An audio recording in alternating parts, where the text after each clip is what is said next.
तो कुछ इनमें से आपने नया जोड़ा है पोर्टफोलियो में at this point in time? नहीं, जैसे हमने अभी अनुज के साथ डिस्कस किया, मेट्रोपोलिस हमारे हाँ। स्मॉल कैप पोर्टफोलियो में मेन एडिशन रहा है। हमारे मिड कैप पोर्टफोलियो में हम करीबन 4 महीने पहले डिवीज लैब को भी ले आए। डिवीज लैब पहले हमारे लार्ज कैप पोर्टफोलियो में था, लास्ट ईयर स्टॉक आधा हुआ। लार्ज कैप पोर्टफोलियो में हमने स्टॉक को ट्रेवल किया, पोजीशन को ट्रेवल किया। और हमारा mid cap rising giants portfolio, वहां पे भी हम डिवीज लैब करीबन 4 महीने पहले ले आए। और स्मॉल कैप पोर्टफोलियो में जैसे मैं बोल रहा था, मेट्रोपोलिस हमने ऐड किया। मेट्रोपोलिस करीबन आधा हो चुका था, आधा से ज्यादा हो चुका था, 55-60% का ड्रॉप था। Given the strength of the franchise, given the strength of revenue growth coming out of Covid, मेरे को लगा ये स्टॉक अच्छी एडिशन रहेगी।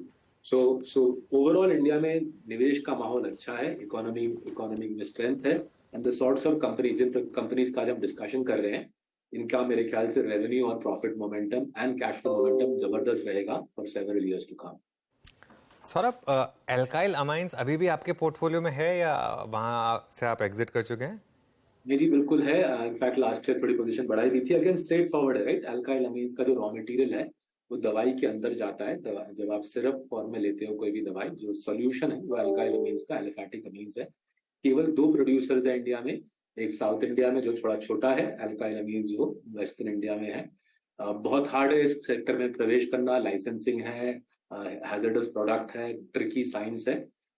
Essential product, monopolistic player, dominant player. Last year I think profit growth कोई 5-6% थी, जो यूजुअल इंडिया में होता है। लोग एक साल अगर प्रॉफिट ग्रोथ धीमी पड़ती है, लोग स्टॉक को डंप करते हैं। हमने स्टॉक में होल्डिंग बढ़ाई actually last year, and again last 2-3 महीने में थोड़ी बहुत रिकवरी है। This company has been around for 50 years, 50 साल से कंपनी आगे बढ़ रही है। Quality of management, quality of franchise, dominance of the franchise is remarkable. तो यहाँ पे हम लगे रहेंगे और शायद आगे सोचेंगे। जैसे जैसे चाइना से एपीआई का कारोबार, चाइना दुनिया का 90% एपीआई का कारोबार करता है, वो कारोबार इंडिया की तरफ आएगा।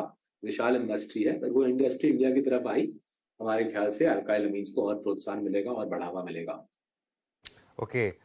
एशियन पेंट्स पर जो कंसर्न्स थी कि नए प्लेयर्स के एंट्री को लेकर, उसके बाद जो करेक्शन आई थी, आपको लग रहा है वो ओवरडन थी, वो खत्म हो चुकी है और वापस स्टॉक एक ऑल टाइम हाइस की तरफ जाने को तैयार है?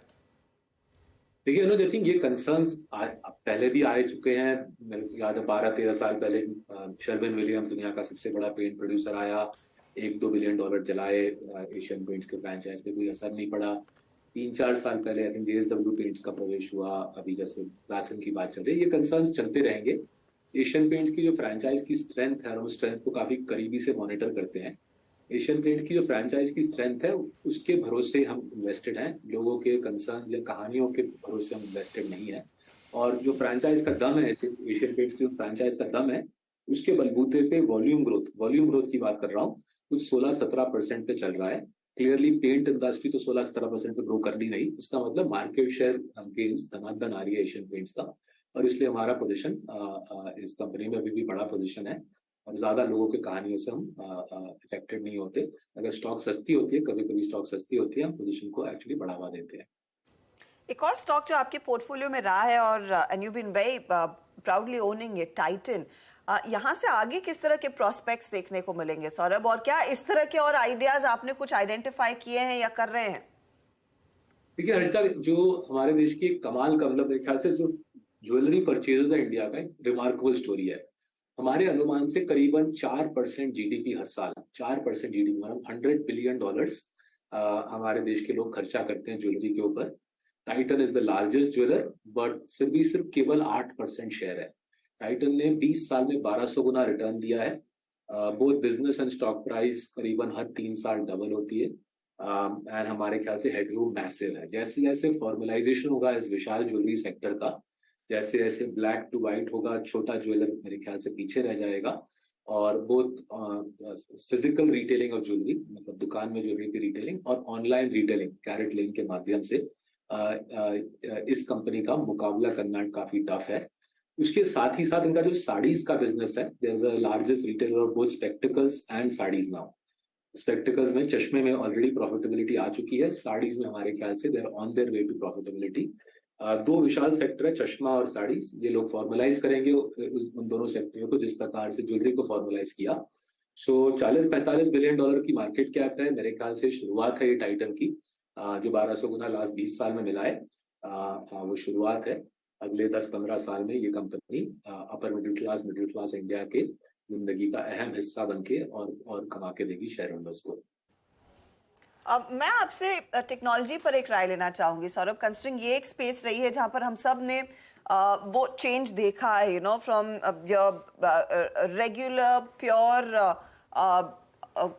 आईटी बिजनेस, अब जनरेटिव एआई में जिस तरह का इन्वेस्टमेंट हो रहा है, जो क्लाउड में इन्वेस्टमेंट हो रहा है, एंड द फैक्ट कि इस समय अभी भी डर है कि डिस्क्रिशनरी स्पेंडिंग सफर करेगी इन द नियर फ्यूचर। किस तरह की पोजीशनिंग आपकी है इन आईटी कंपनियों में, और ये जो थोड़ा सा लल पीरियड चल रहा है, क्या एक सही मौका होगा पोजीशन कुछ लेने का इन बिग बॉयज में? देखिए, हम टेक्नोलॉजी को दो तरीके से हम निवेश करते हैं। एक तो हमारे इंडियन पोर्टफोलियो, हमारे हिंदुस्तानी पोर्टफोलियो, जो हमारा टीसीएस में बड़ा निवेश है, एल&टी टेक्नोलॉजी सर्विसेज में हमारे मिड कैप पोर्टफोलियो में निवेश है, राइजिंग जायंट्स में, टाटा एलेक्सी में हमारा mid cap portfolio rising giants में निवेश है। So through our Indian portfolios हम आईटी सर्विसेज और इंजीनियरिंग आर&डी सर्विसेज का फायदा उठा रहे हैं। और यहाँ पे अगर आप देखेंगे, काफी दिलचस्प है। ये जो शॉर्ट टर्म वीकनेस की लोग बात करते हैं, इसको मैं काफी हद तक इग्नोर करता हूँ। क्यों करता हूँ ignore? Because order book buildup जो है, right, even in the last 3 months जो ऑर्डर बुक की खबर आ रही है एलटीटीएस से, टाटा एलेक्सी से, टीसीएस से, ऑर्डर बुक बिल्डअप सॉलिड है, राइट। क्यों सॉलिड है? जैसे आपने अभी करेक्टली बोला, जनरेटिव एआई का जो दबाव है फॉर्च्यून 500 कंपनीज के ऊपर, वो दबाव भयंकर है। फॉर्च्यून 500 में अभी भी 70% कंपनीज ने अपना क्लाउड ट्रांजिशन किया नहीं है। वो उनको करना है। वो करने के लिए उनको इंडियन प्लेयर्स के साथ आना ही पड़ेगा। एंड देयरफॉर मेरे को उतना टेंशन नहीं है अबाउट दिस यूएस डाउनटर्न। मेरे ख्याल से ये बहुत ही इफेमरल इशू है, बहुत ही short term and myopic issue है। अगर हम बड़े पिक्चर पे फोकस करें, बड़ा गेम है। इसके साथ ही साथ हमारा जो ग्लोबल कंपाउंडर्स पोर्टफोलियो, जहाँ पे मार्सेलस के फंड मैनेजर्स इंडिया में बैठ के यूएस और यूरोप के कंपनीज में निवेश करते हैं, वहां पे हम हार्डवेयर वाला लेयर खेल रहे हैं। जो जनरेटिव एआई के लिए जो चिप्स हैं, उनके जो ऊपर लिथोग्राफी करनी पड़ेगी, उसके लिए हम ASML में निवेश कर रहे हैं। जो जिन फैक्ट्रीज में, ताइवान में जिन फैक्ट्रीज में चिप्स बनते हैं, उसके अंदर हमारा निवेश है।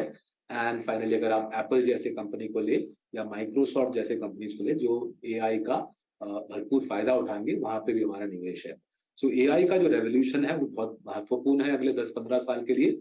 इंडियन कंपनीज जो टीसीएस, टाटा एलेक्सी, एलटीटीएस, उसका सॉफ्टवेयर और सर्विसेज लेयर पे काम करेंगे, और हमारे जो ग्लोबल इन्वेस्टमेंट्स हैं हमारे ग्लोबल पोर्टफोलियो में, वो हार्डवेयर लेयर में पैसा बनाएंगे।